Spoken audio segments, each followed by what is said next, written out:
Hey, everybody, come on in. I'm just making a note here. Take a seat, and we'll get going in a moment. I want to make sure I don't forget this fake news that I want to mention. There's a lot of fake news today. Most of it's fake news. There's more fake news than real news today. I'm not sure that's different, but here we are. Well, I know why you're here. Yes, I do. I'm on time. That's correct. Finally, punctual. So I spent 3 days in the recording studio laying down the audio for my book Loser Think that comes out November 5th. Those are 3 very long days because my voice kind of fails toward the end of the recording and I've got to take lots of breaks and there's a lot of burping and it's just a long day. But let's start this day off right. Let's get the dopamine pumping. Are you ready? All you need is a cup or a mug or a glass, a stein, a chalice, a tankard, a thermos, a flask, a canteen, a vessel of any kind. Fill it with your favorite liquid. I like coffee. Join me now for the simultaneous sip, the dopamine hit that gets your day going. The best part of your day until the rest of it, go.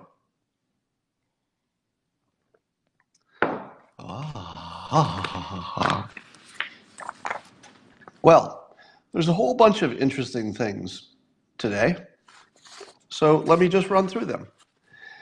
Is it my imagination, or is somebody's asking about the burping?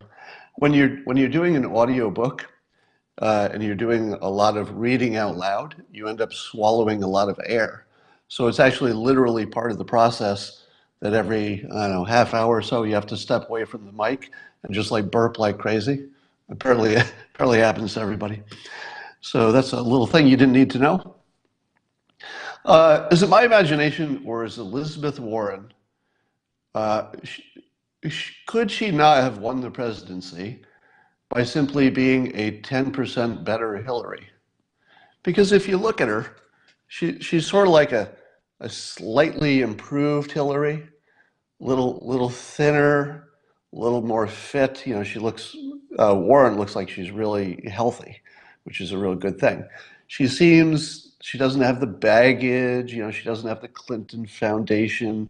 She was never married to Bill Clinton. She was a senator. It seemed to me that Warren had a pretty good path to the White House simply by being 10% better than Hillary was, because Hillary came that close. But she screwed the pooch with her policies. But so by going so extreme in her policies, I don't know that she can recover because there's not enough room to go back to the middle. So I feel as though she had, you know, the best chance anybody would have ever had of beating Trump by just being the slightly improved Hillary. And she took a Bernie Sanders path and tried to be a slightly worse Bernie. You know, was there any point she was deciding on her strategy and said, "Look, I can be a better Hillary, who won the popular vote and came this close to winning, or I could be a worse Bernie." So I think she took the wrong strategy there. All right. Alyssa Milano had an interesting tweet today. You know, she met with Ted Cruz to talk about guns. You know that she's in favor of gun control, but here's what you didn't know. They own 2 guns. So Alyssa Milano and her husband, I guess, they have 2 guns in the house, legal, and they're pro Second Amendment. Did you see that coming? So once again, I'm going to give props to Alyssa Milano. I know you don't agree with her. She offends you in her other opinions and stuff.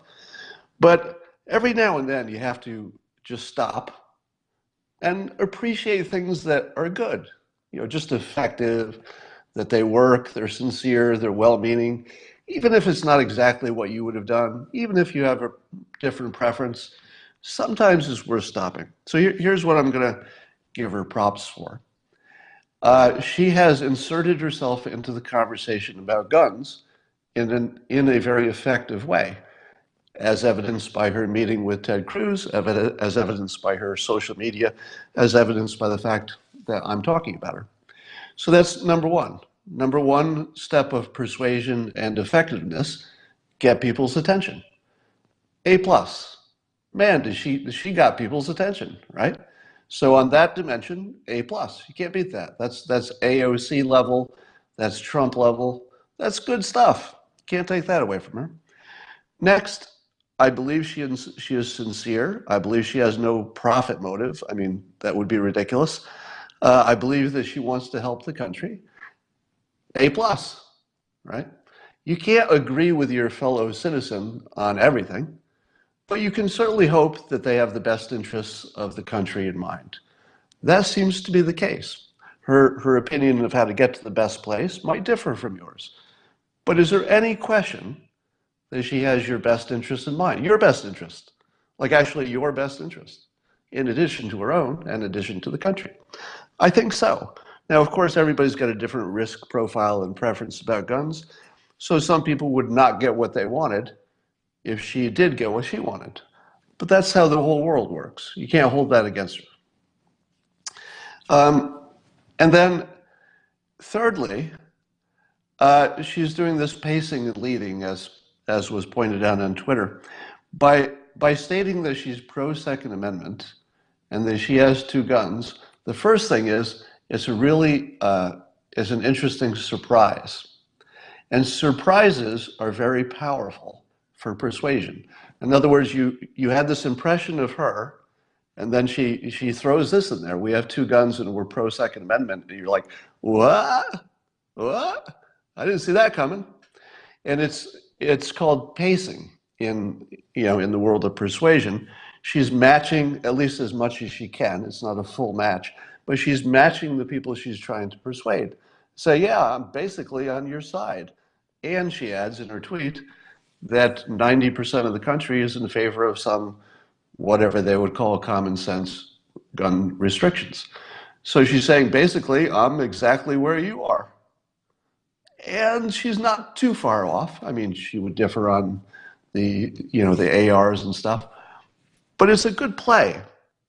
So, and then she's got the respect of Ted Cruz, and gaining people's respect and creating a conversation, becoming well known for the thing, having passion, it's great.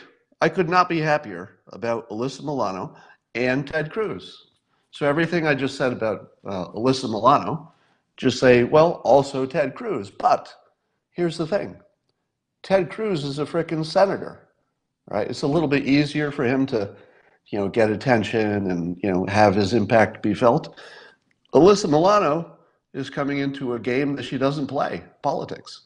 And she's hitting home runs in a sport she doesn't even play. So give it up for her. We'll see what happens. Let's talk about China. So Twitter user Jumbo Shrimp tweeted this interesting question. And until you hear this question, you're going to say, why aren't we talking about it like this? Why is this the first time somebody asked this question? And here's the question.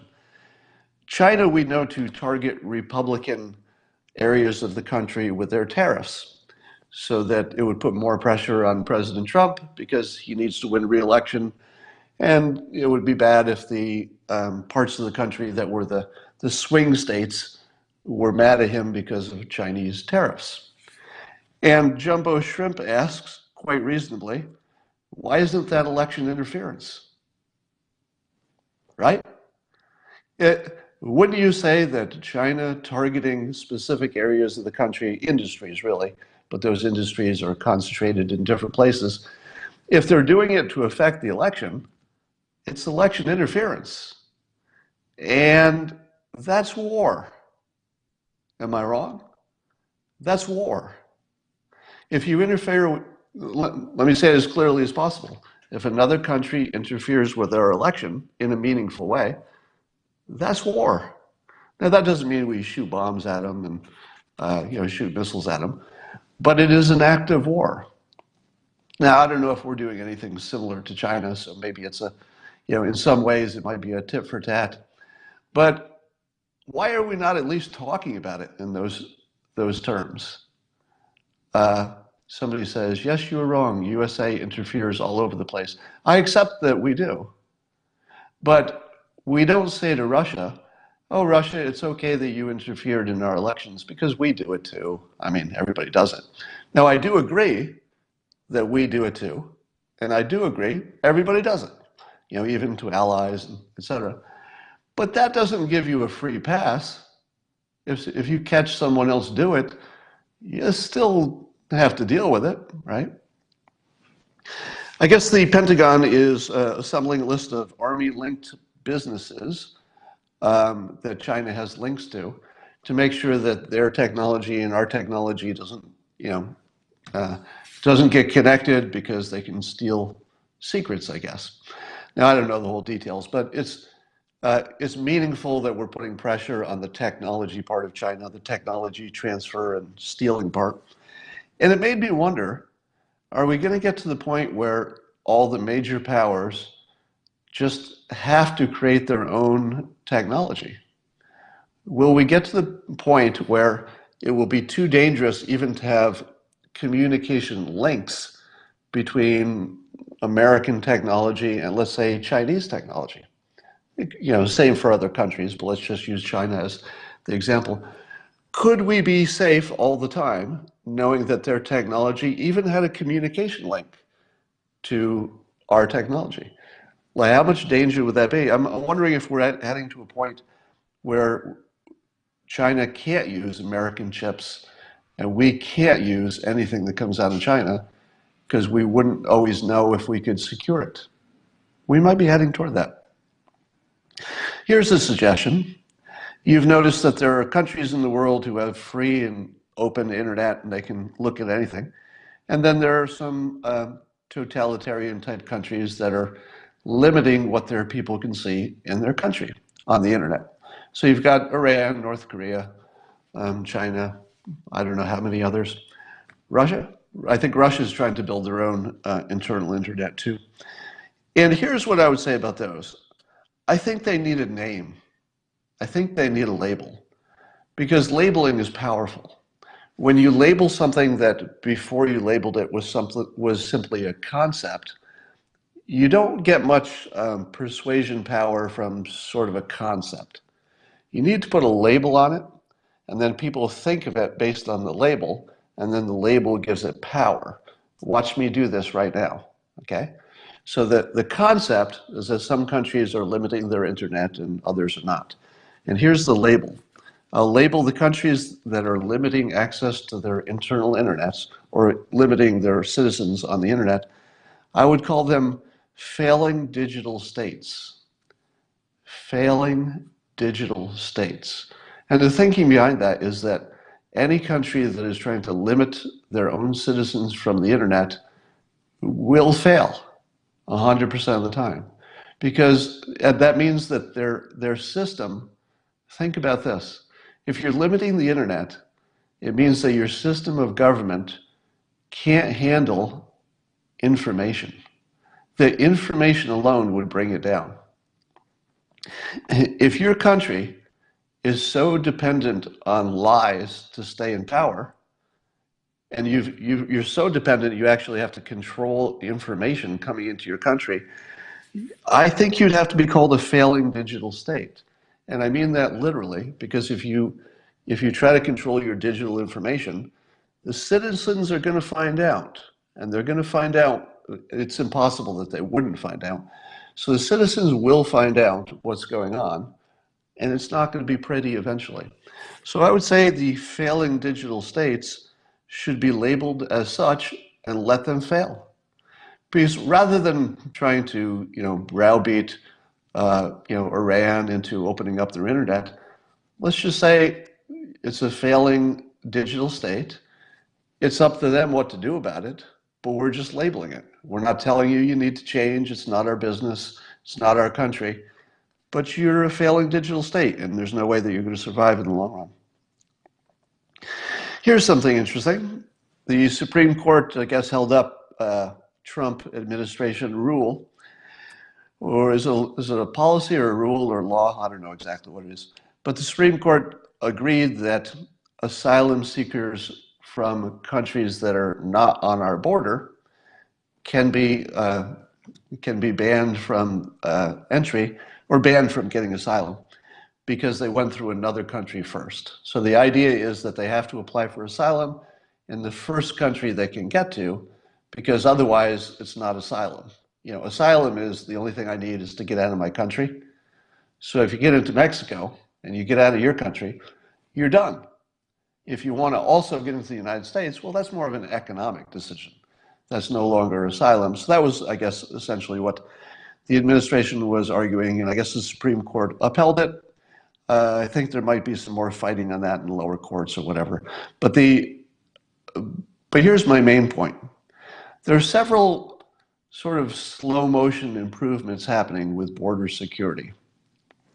Have you noticed? So the first slow motion change is that you don't see any more caravans.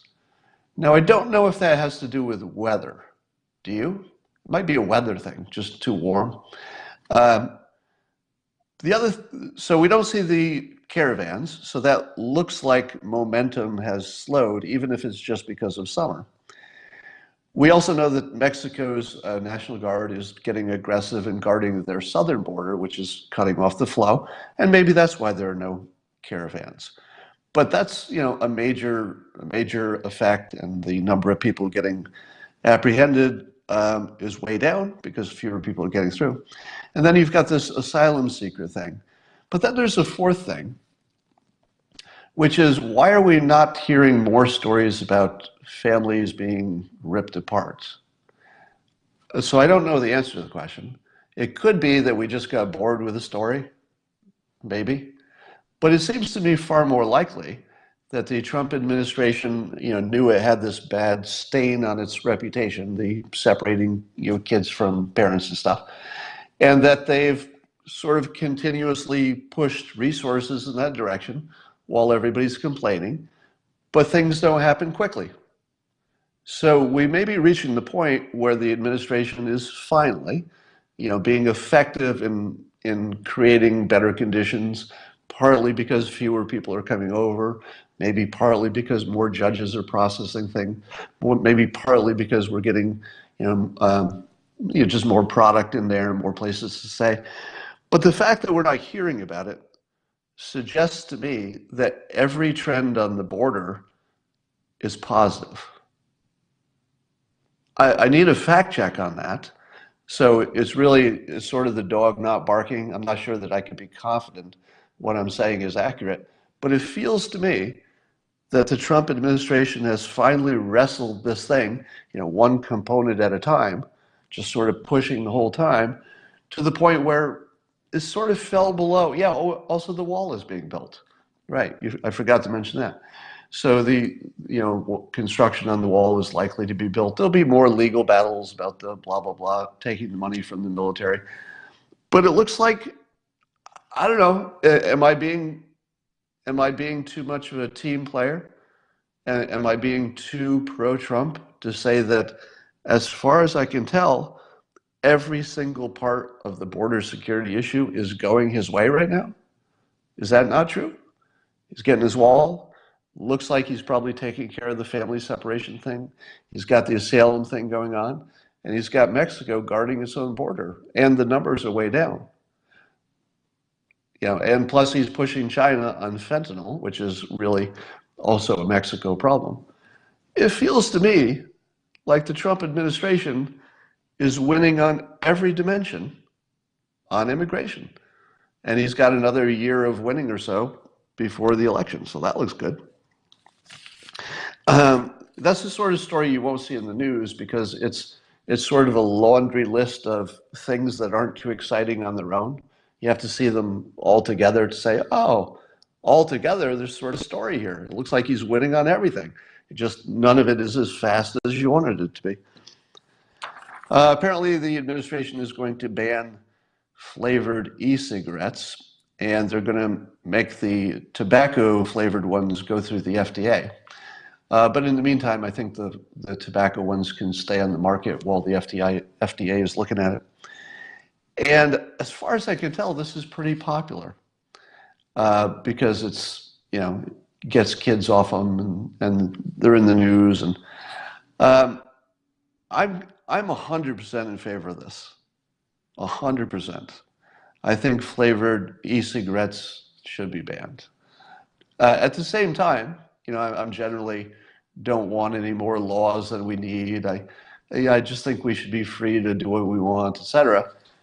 But these really are targeted at kids. Let's not kid ourselves. These are products for children, and they should be banned. So good job. Is it my imagination, or is Azar? What is Azar's? Is he Health and Human Services? Which cabinet position is Azar? I want to give him a call out too. Every time you see something with Azar's name on it, Secretary Azar, it's something good and it's something smart and it's a policy you hadn't seen before in some cases, and you go, well, that's smart. So he's doing all kinds of stuff like speeding up access to generics, approvals of generics. So Azar is sort of turning into a superstar in the administration. So he's sort of a sleeper because he's doing the unfun stuff. The bureaucratic improvements that are not sexy, but it looks like he's killing it. Health and Human Services, yeah. So shout out to Secretary Azar for killing it. Good job there. Have you noticed that the people who are opposed to Trump's strategy, if you could call it that, on Iran and North Korea, and fact check me on this. I'm not sure that this next thing is true, but it feels like it's true. Is there anybody who has a different strategy that they're putting forward who is also criticizing Trump's strategy with either Iran or North Korea? Are you aware of any? Because you do hear people say, blah, blah, the president will be impulsive, or blah, blah, the president will make a bad deal, or blah, blah, the nukes have not gone away, blah, in North Korea, blah, blah, Iran maybe starting up its, pushing toward going nuclear again, blah, blah. But in all of those complaints, those are mostly factual complaints, right? It's a fact that North Korea is testing some missiles. It's a fact that they haven't given up their nukes, etc. But I don't know anybody who's saying, okay, President Trump, instead of what you're doing, you should do this other thing. Is there any alternative? I mean, I haven't seen one. Have you? Because nobody's saying we should start, ignoring those countries or attacking them, or what the hell is the other thing you're supposed to do? I think everybody wants economic pressure on them. Everybody wants us to talk to them. Everybody wants their nukes to go away. I feel as though on some of the biggest issues in the world, Iran and North Korea, that Trump doesn't have opposition. Am I wrong about that? And how about the economy? The socialist candidates for president, the ones who are more about the universal health care and paying for college and stuff, they have different economic ideas than President Trump. But does anybody think those economic ideas will be good for the economy in general? I don't even think that Warren and Sanders are saying that the economic policies they favor would make the GDP go up, right? Is there anybody on the Democrat side who is making an argument that they would improve the GDP? I don't think so, right? Because it looks like Trump is doing that better than maybe anybody could do it. Now, you could argue you don't like the way he's doing it. You could say he's relaxed the regulations too much. I don't know if that's true. There's no good reporting on that. I would guess that he's relaxed regulations that were marginal or obviously bad ideas. Maybe there are a lot of those. I don't know. I'm worried about it just like you are.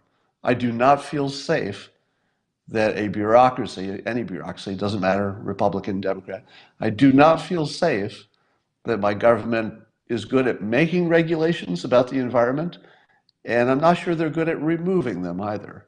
So I'm not comfortable with that situation, but it has to do with a lack of reporting that I would trust, I guess. So it seems to be on national defense and the economy, there isn't really even another plan out there that looks like it would boost GDP and make us safer from Iran and North Korea. He's actually not running, he's running unopposed on the biggest issues. Well, here's another big issue, nuclear. So nuclear power, I've told you that I'm trying to be helpful in one minor way on the question of climate change and nuclear energy, which is to help people understand the nuclear energy potential. And I came up with a new visual for that. Here it is. Here's a graph that shows the risk of nuclear energy versus climate risk. Now, this assumes that climate risk is real. So if you don't think climate risk is real, you can talk among yourselves. It doesn't actually matter if it's real for the point I'm going to make. The point is that if you look at risks over time, the risk of climate being a catastrophe, according to scientists, you don't have to agree, I'm just graphing what the scientists would say, that the climate risk is rising, and it could be rising quite quickly. At the same time, this is the part people don't understand, that because of newer technologies and smarter people, et cetera, the risk of a nuclear power plant, if you were to build a new one today, so we're not talking about the risk of existing plants, we're talking about if you were to build one today, generation 3 or newer technology, your nuclear risk is just dropping to vanishingly small because we know how to do this stuff now and we're getting better at it. So I would argue that we've reached a point where the climate risk has exceeded the nuclear power risk. So if you believed scientists on both of those, and remember, I'm not going to try to convince you that climate change is a big risk or a small risk, because how would I know? I mean, literally, how would I know? I'm not a scientist, and I don't even believe the scientists know it, because I think all the scientists work in their little areas, and they don't really have visibility over the entire field. So I have trouble even trusting the scientists. But I don't discount that there could be a gigantic climate risk and that humans are, a big pusher of it. I don't discount it. I just don't know. However, since nuclear power would be the solution, whether or not climate risk is a big problem, because you'd want to do it for pollution reasons, you'd want to do it for cost reasons. Here's another framing. Let me toss out another nuclear energy framing. Nuclear power is for the poor. Think about it. Nuclear power is for the benefit of the poor. That's literally true, because if you put nuclear energy where they only had other sources, you're very likely going to lower the cost of energy so substantially that poor people would effectively get a major raise because they wouldn't be paying as much for their power. Rich people would also get a benefit, but it's not going to feel the same. If my power, as speaking as a member of the wealthier class, if my energy costs went down at my house, well, I'd notice it, and it'd be a pretty big number, but it wouldn't change my life in any possible way. But if I were a low-income person and a nuclear power plant came into my state and my energy costs dropped by half or whatever it is, that would be real money. I mean, that's the difference between, being able to sign up for a class, have daycare. I mean, it could be a big number. So that's enough on that point. So let's talk about all the fake news. Do you remember yesterday, those of you who were here, I told you that you would be hearing it from me first, and let's see how I did. So I said I'll be the first one to tell you that I think that Bolton's departure from the White House is related to wanting to make a deal with North Korea. And I said it makes sense for him to leave now instead of when we get closer to actually negotiating the next round with North Korea, which they're planning, because North Korea clearly is not going to agree to any kind of security guarantee from the United States while Bolton is a major member of the administration. Those are impossible. I wouldn't even ask North Korea to sign a deal saying we're going to guarantee their security while John Bolton still has a job in the administration. I mean, even I wouldn't recommend they sign that deal because that would just be a stupid deal. They should at least negotiate better than that, right? Even my enemies, I want to negotiate better than that because you want a deal that's credible. There's no point in going through all the work to sign a deal that both sides don't think is solid. So, in my opinion, I think Bolton was, I think he was an asset in the sense that he represented a point of view that's always good to hear. And he was very experienced and connected and stuff. So I think he probably was an asset while he lasted. But because the situation changed and the president's, maybe thinks he can reach a deal now, he had to go. And I told you that it would be related to North Korea. You've already seen maybe by now you've seen some other reporting that says the same thing. So there are some insider reports, and I think actually the president said it directly. Yeah, the president said it directly, that Kim Jong-un was no fan of Bolton. So I'm going to call first pundit to make that connection correctly. So there's a story that in the news that President Trump reportedly and allegedly was reportedly considering, possibly noodling, at least flirting with the idea of extending a $15 billion credit to Iran in return for some kind of good negotiated deal. Now, what are the frickin' odds that that's real news? The odds of that being real news are frickin' zero. Come on. The fake news, just stop trying. Please, fake news, try harder to fool us. That one, I saw the article and it was from some so-called reputable organization. I didn't have to read the article. Did you? If you saw the headline, you probably did. Trump considering giving $15 billion line of credit to Iran. Did you even need to read the article? That is the fakest of fake news I've ever seen. But we're not done with the fake news. You know that story about the alleged American spy in the Kremlin who had to be exfiltrated, had to be removed because they were worried that the president would blow his cover? What about that story? Does that sound true to you? That doesn't even sound slightly true. Not even a little bit. And what happened to that story?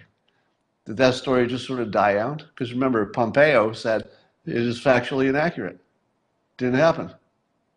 And then how could you get, how could the reporters even find out more about such a top secret thing?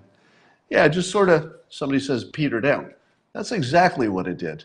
It petered out because I don't think it was a true story. Here's another one. Headline today, Israel reportedly put a spy device behind the White House. I don't know how far behind the White House. I'm not sure how close you can get your spy device to the White House, but it would pick up cell phone calls within the White House, I guess. Now, the first thing I ask myself is, why is anybody making public cell phone calls from the White House on official business? We've got to do a better job of protecting cell phone calls, from spies. Maybe it's hard.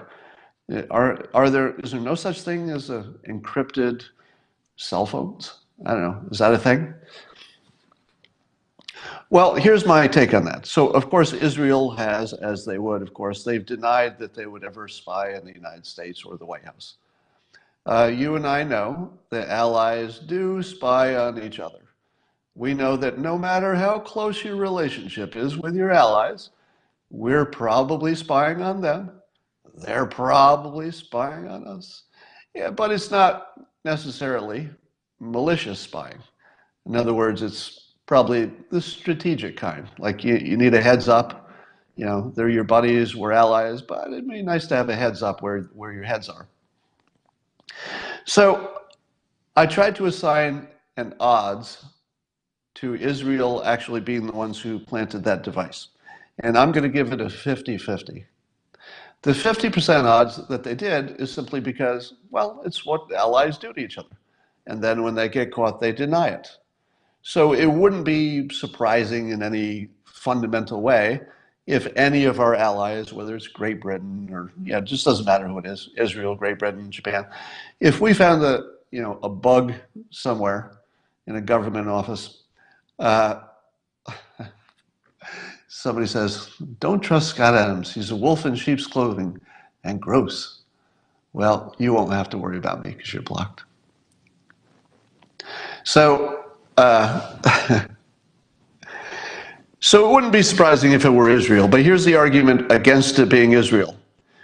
Wouldn't it be a better play for one of Israel's opponents to put that device there and get caught?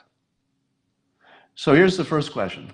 Do you think Israel would put a spying device anywhere near the White House that had much of a chance of getting caught? I feel like they're better than that. Don't you? I mean, humans make mistakes, and even super spies make mistakes, and maybe we have cool technology they don't know about where we can detect their device. Maybe it was just a random coincidence where somebody opened a door and found something that wasn't supposed to be there. Maybe.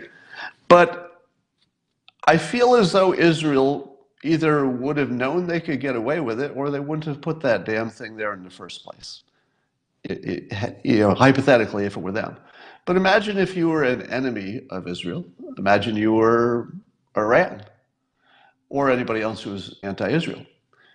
Do you think you could frame them by finding whatever technology Israel is known to use for this sort of thing and just put Israel tech near the White House and make sure somebody finds it? I don't know. But I'll give that one a 50-50. Could go either way. I don't think it's important either way. The debates are tonight. The Democrats will be debating. I may or may not be live tweeting.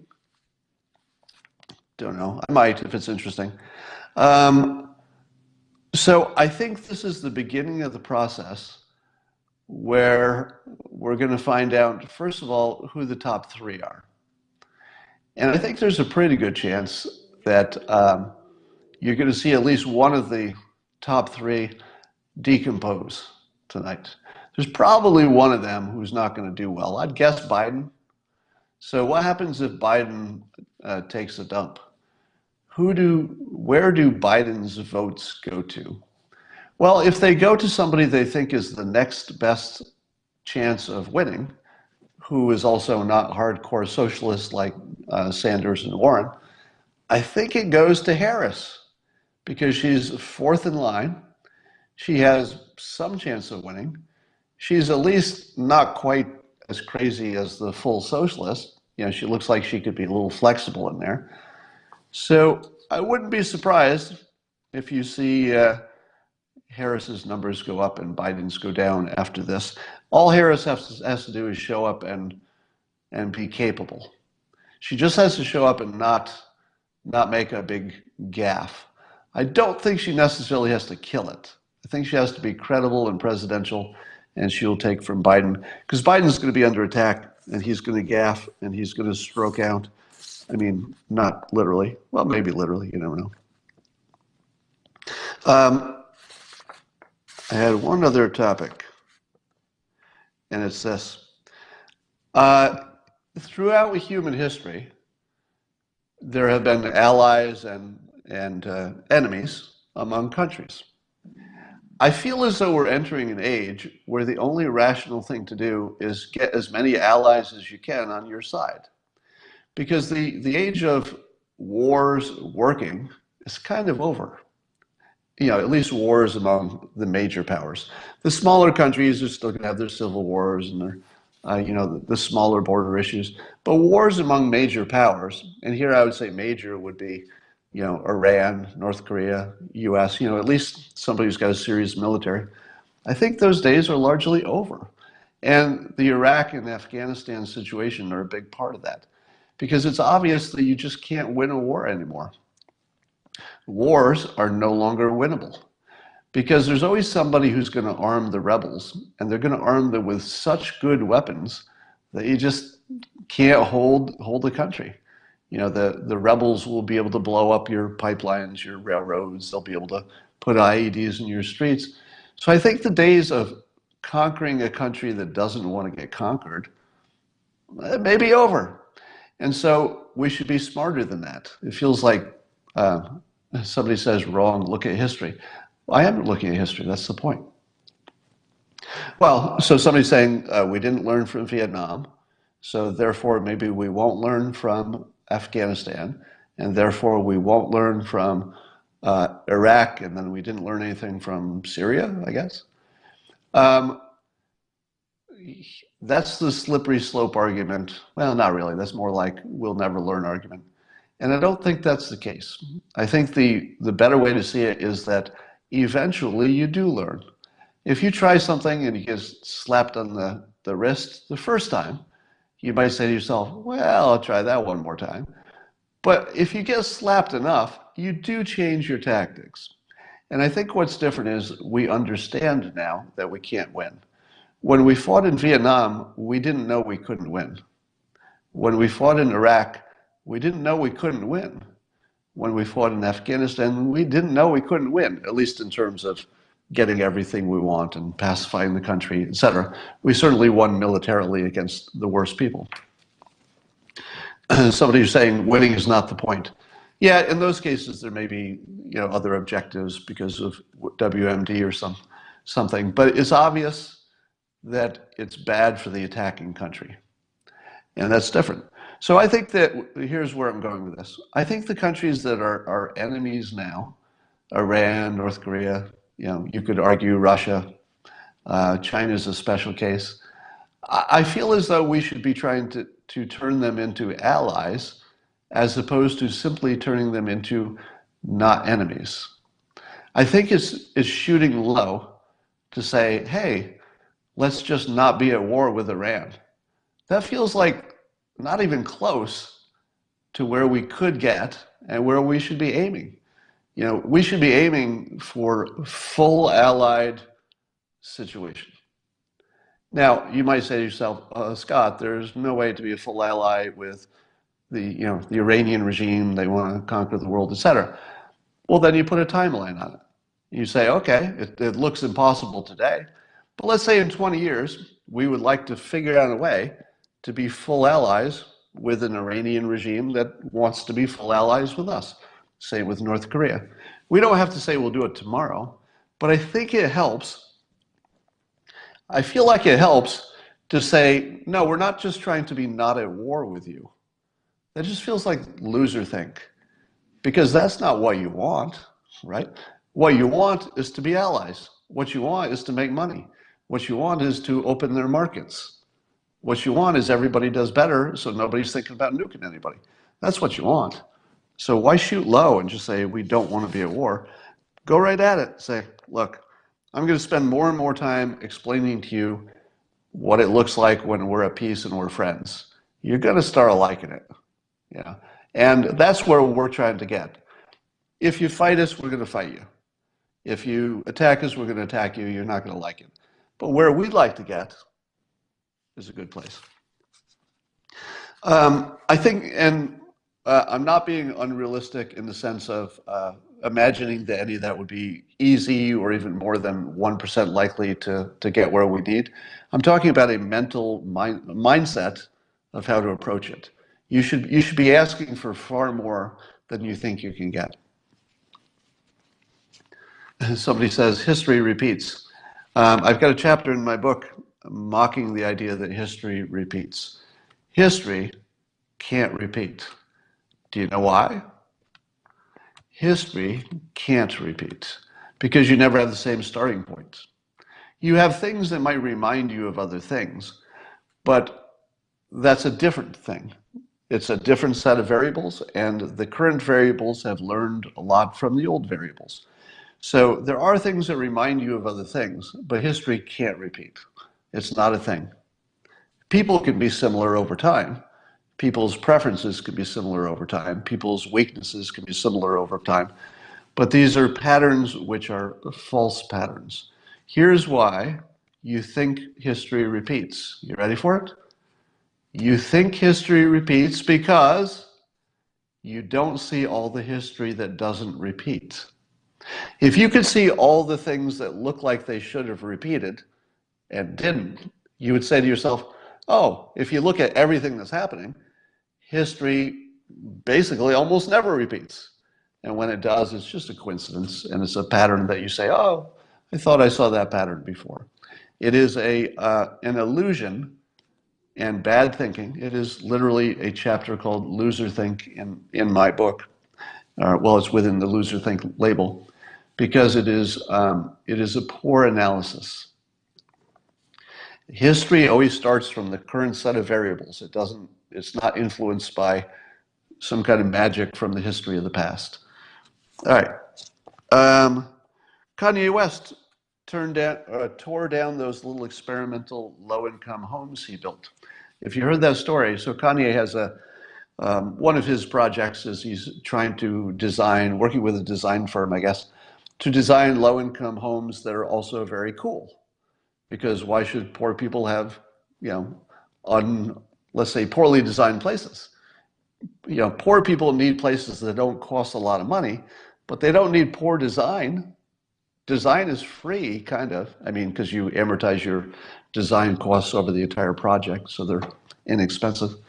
But he had to tear it down. So the neighbors complained, and I guess the local, the city got involved, and they said your construction is too noisy and there's too much traffic, and your buildings that you built do not meet code. So he tore them all down. Now, did Kanye West succeed or did he fail? That's the question. Tell me, did Kanye West succeed or fail? He built a bunch of low-income homes, experimental. City complained, he just tore them all down. Did he succeed or fail? He succeeded. He succeeded. Yeah, if you don't see that, you don't understand Kanye, and you don't understand how creation works, and you haven't read my book, How to Fail at Almost Everything Before Winning Big. Kanye knows now what he can do and what he can't do. He knows where he can't build a place. He knows what problems he'll run into if he builds it somewhere else. He knows because they built those structures. He knows about working with a design firm. He knows what they can and cannot do. He knows what people's reactions to them were because the pictures ran in the press. He knows what it was like to walk around inside these things.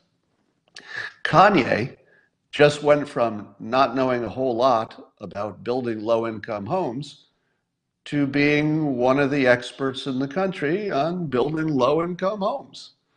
That's a success. Now, if he never did anything again in this realm, you'd say, oh, okay, well, I guess that didn't work out. But I don't expect that. I expect him to say, well, that didn't work. Watch this. Try another one. Maybe try a little harder to get permits or some kind of permission. I would love to see the government. I don't know if this is a federal thing or how this would work. So somebody smarter will have to inform me. I would love to see the government, state or local or whoever needs to do it, say that they will designate some construction projects as experimental, assuming that they're for the benefit of low-income people. And then I would add this. There might be a requirement that, let's say, an engineer has to be involved. So it's not enough that you've got an architect and a builder. You have to also have an engineer. But the engineer will not be bound by maybe every rule. The engineer will be bound by common sense and engineering. So the engineer will make sure that the roof doesn't collapse, so you'll be safe enough. But it might not hit every point, that the city requires because it's experimental. If you did that, suddenly, all kinds of entities can say, whoa, I can get an exemption. I can build anything I want and test it out. That would be amazing. That would be amazing. I can tell you from having worked in this realm for a while, the realm of low-cost housing and blight authority, et cetera, there's plenty of money and plenty of creativity and plenty of interest in experimenting in low-cost shelters that are high design, but low cost. All we need is to get some regulations out of the way. I just don't know who does that. All right, those are the things I think I wanted to mention today. And how about that? Looks like we're keeping. Oh, there's one big thing. I'm sorry. There's one big thing that I forgot to mention, and I should have. It's this real lesson on confirmation bias. Are you ready? Most of you know the story that I've been trying to debunk the Fine People hoax, and I put links whenever people mention the Fine People hoax. I put a link to my blog page debunking it so that the whole internet will have links that anytime somebody reads the hoax from anybody important, they will also see in the comments a link to debunking it, so you know it's not true. And my link to the Fine People hoax broke this week, which meant that every link I'd ever put out for maybe 18 months all broke. So my entire strategy of blanketing the internet with that link all disappeared in the same day. And of course, somebody says my prednisone is making me talk faster. I think that's true. But also I was doing voice recording all day yesterday, so my talking rate is probably up a little. Now, and lots of technical people here were quick to help out, and they were said my security certificates had expired. But of course, we looked into it, and that didn't seem to be the case. So here's what we got wrong, and here's what confirmation bias can do to you. So the situation was that my blog had been a separate site connected with Dilbert.com, and then we moved the blog to yet a third site and cut the link. But all of the links to the old blog were redirected. The redirection didn't work because I think it was I may have this a little bit wrong, but I think the intermediate site, the one that used to host the blog but now just doesn't exist, I think that certificate was expired. Somebody says that's what I said. Some of you were onto this. So when we checked Dilbert.com, that was fine. When I checked the blog directly, that was fine. And I kept saying, well, how can they both be fine if you go there directly, but the link doesn't work? How is that possible? And it's because that intermediary site needed a correction. That has been corrected. So all of those links are now live. Here's the lesson. Here's the lesson. I could not imagine any other explanation other than bad actors. I could not imagine any explanation other than some kind of shadow banning, discriminatory actions against my accounts. But that was not the case. I mean, as far as I can tell, it was not the case. It was a simple technical bug.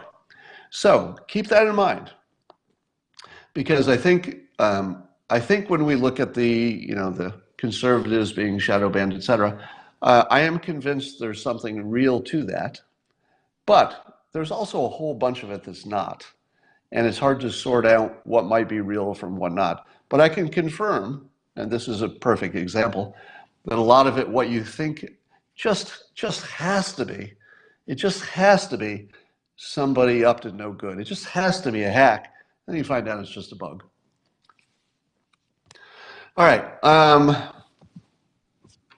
Oh yeah, I need to schedule with Jack Dorsey if he's still willing to come on here. I think I'll send him a message as soon as we get off and see if I can schedule that, and that would be fun.